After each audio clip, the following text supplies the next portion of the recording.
Hello mga katita, katito. Arita sa to ang pigiri karon. Not pigiri. Dili ni pigiri gyud nga dako. Magpigiri pa ko starting pa ni, so natay isa ka book anayon mga katita no atong pakanon. Tingko naman karon. Ting snack. Ting snack sa to ang baboy. Kini ano siya buros siguro mga anak na mga duha ka adlaw gaha gikan karon mga anak na ni siya atong kids nga ipakaon mixing ni siya mga kapita. So, mixing pollard o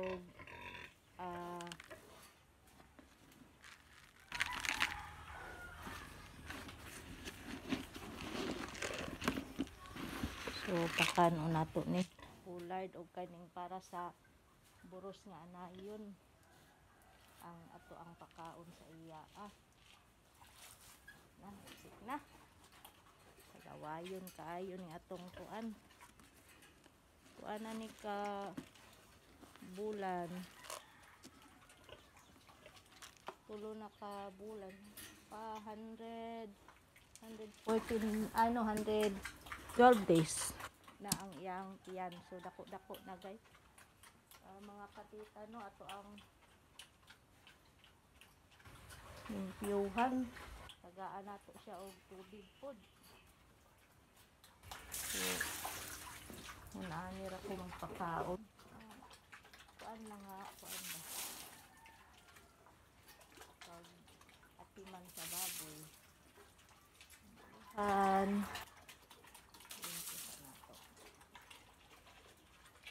Kini bag-o ni nga tangkal ako ang gipahimo.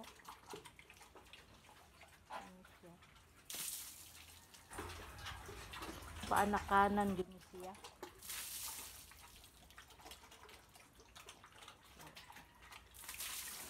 Ayun na ako ipais na kay ano man ron alas 2 na kape ni. Kaon.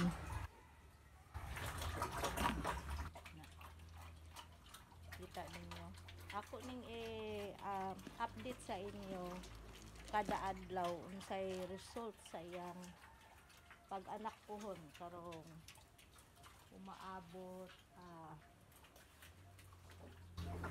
Sabado ata karon paano man ron Huwebes ron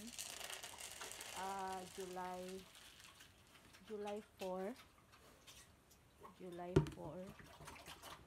So ang kuan ani niya is July 6 ang iyang due date nga mga anak siya sa atong lantawon atong i-update sa inyo.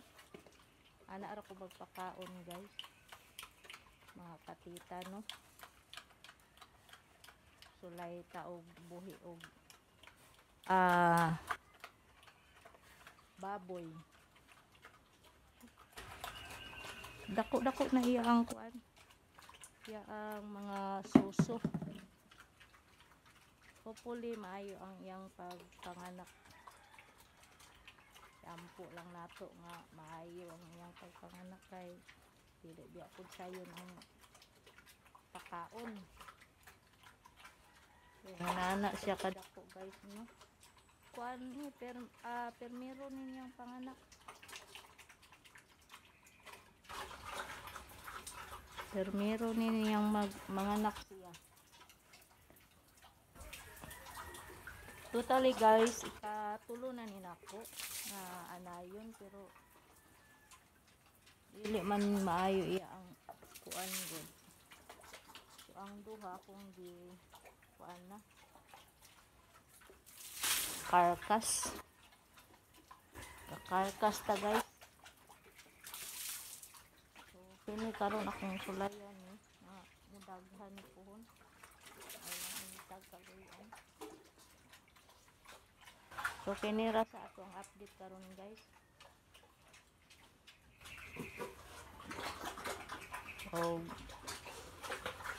Babay sa ninyong tanan guys ha. Dagko na ba video ang kuano. Tutoy. Ni down na ang iyang tiyan.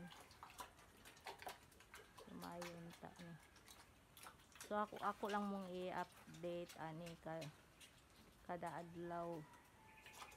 Kita na ko sa inyo ako mo kuan gyud ang iyang pizza sa pagpanganak. July 6 ika 114 days nga pagbuntis niya mo man daw na due date. So atong lang taon kun mo kuan ba sa iyang pizza. So kinira guys karong adlaw akong ipakuan sa inyo. Nani karon oh. So bye bye guys, bye bye. Salamat kaayo sa pag-watch. Paglantaw sa vlog nga kuan ra gini. Talang ta maka-update sa ato ang channel guys. Mga katita, bye bye.